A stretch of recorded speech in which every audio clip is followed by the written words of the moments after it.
इनकी बात दुर्वासा ऋषि भगवान नारायण से मिलकर के आ रहे थे। तो भगवान नारायण की गले की माला प्रसादी रूप में प्राप्त हुई दुर्वासा जी।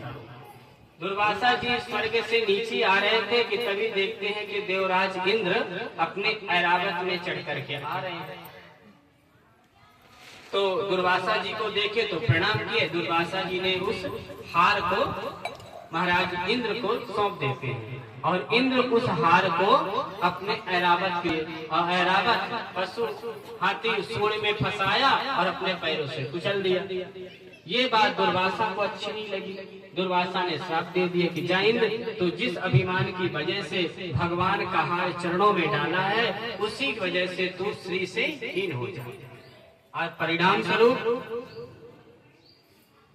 सारे देवता अपने अपने राज सिंहासन से वंचित हो गए। देवताओं दैत्यों ने आक्रमण किया, पूरे स्वर्ग पर विजय प्राप्त कर ली।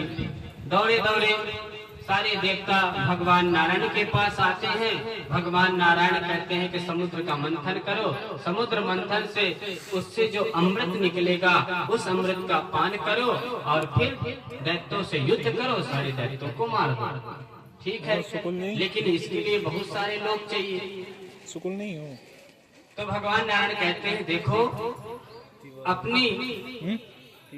अपना काम बनाने के लिए दुश्मनों से भी हाथ मिला लेना चाहिए। एक काम करो, तुम्हारे अकेले की बस नहीं है समुद्र मंथन करना, इसलिए तुम दैत्यों का साथ लो। ठीक है, दैत्यों के पास जाते हैं सारे देवता, भैया भैया समुद्र मंथन करना चलोगे क्या? बोले हम क्यों चले तुम्हारे साथ। लेकिन सारे देवता कहते हैं कि अरे तुमको नहीं पता उससे अमृत निकलेगा और उस अमृत को तुम भी पा लेना, हम भी पा लेंगे, फिर चाहे जितना आपस में लड़ते रहेंगे मरने वाले नहीं है। बोले ठीक है, ऐसी बात है। बोले हाँ। फिर क्या महाराज बासुकीनाथ को रस्सी बना करके और मंदराचल पर्वत को मथानी बना करके एक तरफ देवता एक तरफ दैत्य मिल करके मथने लगते हैं। मथते मथते सबसे पहले विष निकली। विष को देख करके सारे देवता भाग गए, दैत्य भी भाग गए। कौन पिए इतना सारा विष? तब भगवान भोलेनाथ की प्रार्थना करते हैं सारे देवता। भगवान भोलेनाथ को वह विष सौंप देते हैं। भगवान भोलेनाथ उस विष को पान करते हैं जगत की रक्षा के लिए। लेकिन जैसे ही पान किए उनको याद आई कि हृदय में तो हमारे ठाकुर जी रहते हैं, भगवान राम। तो अब क्या करें, अंदर भी नहीं ले सकते और बाहर भी नहीं निकाल सकते, क्योंकि विष है, पूरा संसार जल करके भस्म हो जाएगा।